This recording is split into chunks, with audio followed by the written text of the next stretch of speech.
Things have just taken a major turn for the Minnesota Wild in the Marco Rossi situation, as now reports are coming out saying that things are going to be a lot harder than the Minnesota Wild have bargained for. We're going to break that down, as well as what reports are saying is the only prospect the Minnesota Wild should draft in this year's draft. We're going to be breaking it all down here in this video, going over the Marco Rossi situation, which keeps on getting crazier, and this puts a major turn on everything we've already known. You're not going to want to miss it. We're going to have a lot of stuff here coming over these next few days with these new reports, as we're expecting to hear way more than we already know. But ladies and gentlemen, before we do jump into this video, be sure to hit the sub button if you haven't already. We're getting daily Minnesota Wild content here, and you will not want to miss it. We have a lot of stuff to break down as we head towards free agency and the draft, and we know that just over 80% of you guys have not done so to this point. But let's jump straight into it. We got to go over the quotes here from this Athletic article, from Marco Rossi, from Joe Smith, because this was a juicy one. Let's jump straight into our first bit of first paragraph, I guess we could say here, because we got a few, so buckle in, strap in, get ready. If Guerin doesn't get what he wants for Rossi, would he ever circle back and offer Rossi a 2 or 3 year deal at a high AAV north of $5.5 million or $6 million, similar to what the Carolina Hurricanes did with Martin Necas last summer? Now, this kind of all comes from speculation about teams not really wanting to go out here, trade for Marco Rossi. They're also trying to add. They don't want to give up any big assets for a guy like Marco Rossi. And now that a lot of these young centermen, and not just even young, a lot of these top talent centermen in the NHL available for trade, free agency, are getting re-signed by their teams, or teams have come out and said they're going to be keeping them, the Minnesota Wild may be in a very big predicament where they will not be able to trade Marco Rossi for any value. And this is something that me and Josh have spoken about here quite a bit, is that we do not want to see any sort of mess up from Bill Guerin on this trade. Make sure you get your value for a guy like Marco Rossi. That is the most important thing. Now, continuing on with this, Joe Smith, Marco Rossi continued to say what Bill Guerin had. After all, even though Rossi played the third fewest minutes on the team in the playoffs, if the AAV was high enough, it may cause him to trust that he'll continue to play a top 6 role and have the ability to produce at a high level. That would earn him a big contract on his next deal in Minnesota or elsewhere. And I think that's the big thing that we're also looking at here, is the fact that Marco Rossi doesn't really trust this organization right now, it seems like, after what had happened in the playoffs, even though he was someone who, in the regular season, played top 6 minutes nearly the entire year. I think that right there should give you that kind of momentum, that openness and willingness to continue on here if a contract like that is going to be given to Marco Rossi, that, you played good enough in the regular season. It was just your lack of experience in the playoffs that is the reason there. I think that's something that, didn't really come out, but it certainly seems like that was it, and hopefully that was the reason. Something as simple as that can be fixed, can be made up here in an upcoming season if Marco Rossi remains on this Minnesota Wild team. Now, before we jump into our next screenshot as well, I wanted to pull up Marco Rossi's stats because, 18 minutes, 15 seconds time on ice per game average is something that you don't see in bottom 6 minutes. That shows that he's a top 6 player. Now, this is regular season stats, 82 games, 60 points. Phenomenal on defense, honestly, a 57% Corsi. At 23 years old, he's shown that he's capable of doing that. Now, whether the Wild believe that he can or not, that's something I think we don't really know. I fully believe he can. I know you guys believe he can. And I'm just really wanting a decision made from the Minnesota Wild at this point.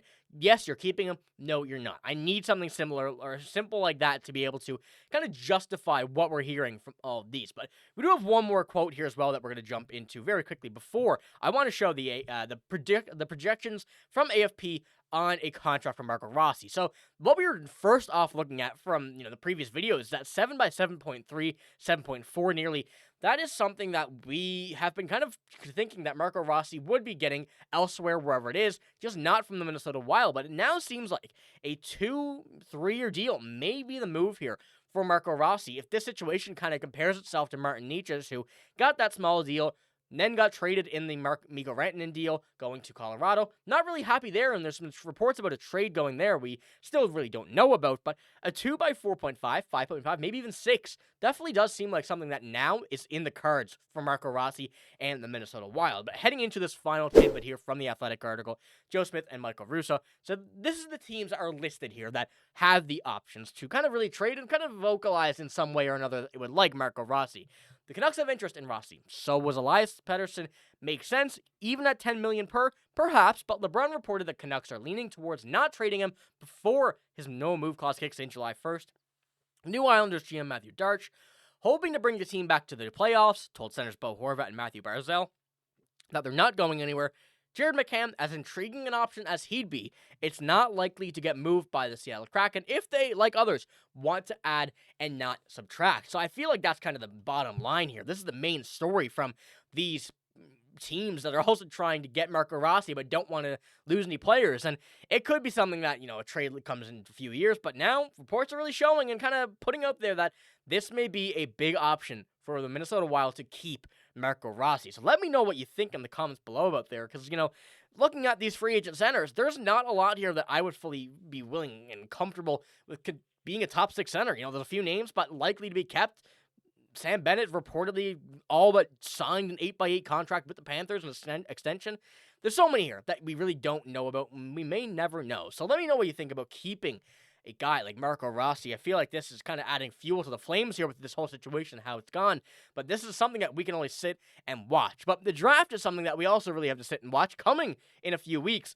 But the Bruins do not have very many picks. Let's be honest with that. And with their only pick up in the top 3 rounds, a second-round pick coming, they have to make sure they want their guy. And recent reports have shown that there's one star leading candidate here in this draft. And I want to pull up the rankings first. Show you before we get into the name. Go around these numbers. Take a look at them. A lot of 23, 8 by the EU skater. So he's a European guy. Ranked 23 by Draft Prospects Hockey. Going up as late as by Craig Button, 58. There's a lot of possibilities here. And with this Minnesota Wild prospect or, draft pick that they have coming in here, Jacob Ice Wozniak, a 6'2 Swede coming in at a second-round pick, was formerly a top 10 kind of projection a couple years ago, but he is a very intriguing pick here for the Minnesota Wild. And going over his size, 190, just about 6'2", he's a big guy, someone that has the skill. A center, can also play the wing, right-hand shot. Out of the Swedish Junior League, you see there 50 points in 36 games, and then Luleå, I believe that's pronounced. I apologize if that's wrong. Not very many. He's still a young guy there, but when you go and take a look, 2 points, 13 games, and you go down and to the junior team for Luleå. Once again, not sure if that's correct. 57 points in 40 games and 4 points in 3 games in the playoffs. Now, going back, now that we know who we're talking about, these rankings are definitely an interesting way to look at this. Taking an interesting way to consider a prospect like this who was, as I mentioned, formerly in the top 10, then dropping off due to inconsistency.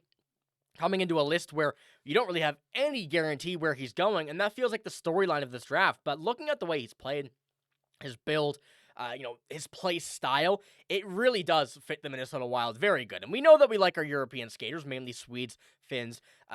That group of players really just fit well into the Minnesota system, always have. And I don't want to say always will, but it certainly seems like always will. And when you look at him after signing with a 2-year extension with Luleå, the big reason that he has dropped so far as he is that he will remain in Sweden for 2 more years after signing a 2-year extension. Contract situation may affect his stock, but he'll likely need development anyway, so it's not as bad of a scenario as some teams may think. And a team like the Minnesota Wild, although we're trying to get better, and we have now, as what Bill Guerin is calling it and Craig Leopold, a Christmas gift of cap space coming in from these buyout candidates or buyout contracts getting freed up now.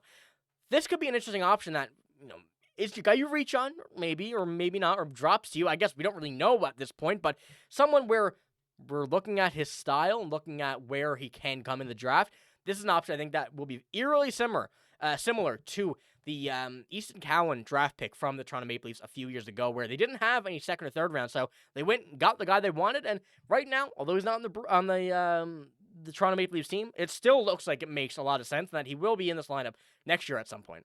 So let me know what you think about Jacob Wozniak. He's definitely an interesting player when it comes down to it.